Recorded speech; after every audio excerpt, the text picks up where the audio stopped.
திமுகவை அழிப்பேன்னு சொல்லிட்டு திமுகவை ஆரம்பிச்ச அண்ணாவே கொள்கை தலைவரா இருக்கிறது எவ்வளவு வேடிக்கையா இருக்கு. திமுகவை தொடங்கியவர் தலைவரா பேசிட்டு அவர் தொடங்கிய கட்சி அழிப்பேன்னு பேசிட்டு இருந்தா இது எப்படி இருக்குது? அதுக்கு என்ன பண்றீங்க? நாம் தமிழர் கட்சி மேல பலருக்கு விமர்சனம் இருக்கு.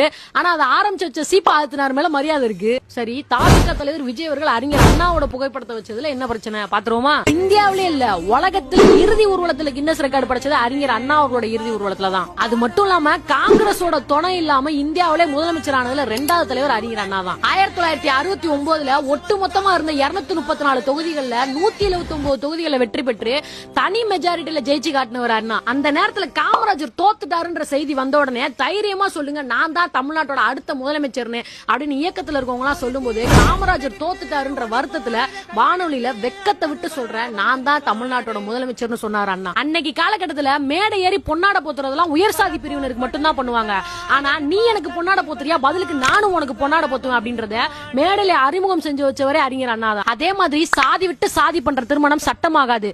ஆனா முதல் முறையா புரோகிதர் இல்லாத திருமணத்தை சுயமரியாதை திருமணத்தை சட்டமாக்குனவர் அறிஞர் அண்ணா. 1949 பெரியாரோட முரண்பட்டு திராவிட முன்னேற்ற கழகம்ன்ற கட்சி ஆரம்பிச்சாலும் இந்த கட்சிக்கு தலைவர் என்னைக்குமே பெரியார் தான். தலைவர் நாற்காலியை எப்பவுமே காலியாவே வச்சிருப்போம்னு பொதுச் செயலாளரா பதவி ஏத்துக்கிட்டாரு அறிஞர் அண்ணா. 12 வருஷமா ஒவ்வொரு மேடை ஏறி அண்ணாதுரை விமர்சிச்சிருக்கேன். ஆனா அவர் ஜெயிச்ச உடனே முதல் முறையா என்ன வந்து பார்க்கும்போது ரொம்ப வெக்கப்பட்டு போயிட்டேன்னு சொன்னாரு பெரியார். 1956 தியாகி சங்கர்லிங்கனார் மெட்ராஸ் பிரசிடென்சிக்கு தமிழ்நாடுன்ற பேர் வைக்கணும்ன்ற கோரிக்கையோட சேர்த்து மொத்தம் 12 கோரிக்கையை முன் வச்சு 2.5 மாசம் உண்ணாவிரதம் இருந்து இறந்து போனாரு. சூளக்கரை மேட்டுல ஆரம்பிச்ச போராட்டம் மதுரை தத்தநேரி இடுகாட்டுல வந்து முடிஞ்சிச்சு. ஒரு மாநிலத்துக்கு பேர் வைக்கிறது, எல்லை விரிவாக்கம் பண்றது, பாகத்தை பிரிக்கிறது இதெல்லாம் மத்திய அரசு சம்பந்தப்பட்டதுன்னு அவரோட கோரிக்கையை நிராகரிச்சிருச்சு அன்னைக்கு இருந்த காங்கிரஸ் அரசாங்கம். ஆனா 1969 முதலமைச்சர் ஆன உடனே அண்ணா செஞ்ச வேலை மெட்ராஸ் பிரசிடென்சியை தமிழ்நாடுன்னு பேர் மாத்தினாரு. வீடு வீடா காசுக்கு இல்ல சோத்துக்கு யாசம் கேட்டு நின்ன தமிழ் மக்களோட சுயமரியாதைய அங்க காக்க நினைச்சு படியரிசி திட்டத்தை அறிமுகம் செஞ்சு வச்சு பசியையும் பட்டினியும் போக்குனவர் அறிஞர் அண்ணா. திமுகவை அழிக்கணும்னு சொல்லிட்டு அண்ணாவோட புகைப்படத்தை வச்சிருக்காரு விமர்சிக்கிறீங்களே, அப்படிப்பட்ட அண்ணாவுக்கு அறிஞர்ன்ற பட்டம் கொடுத்ததே நீங்க தமிழ் தேசிய தலைவர்கள் ஒருத்தரா கருதுற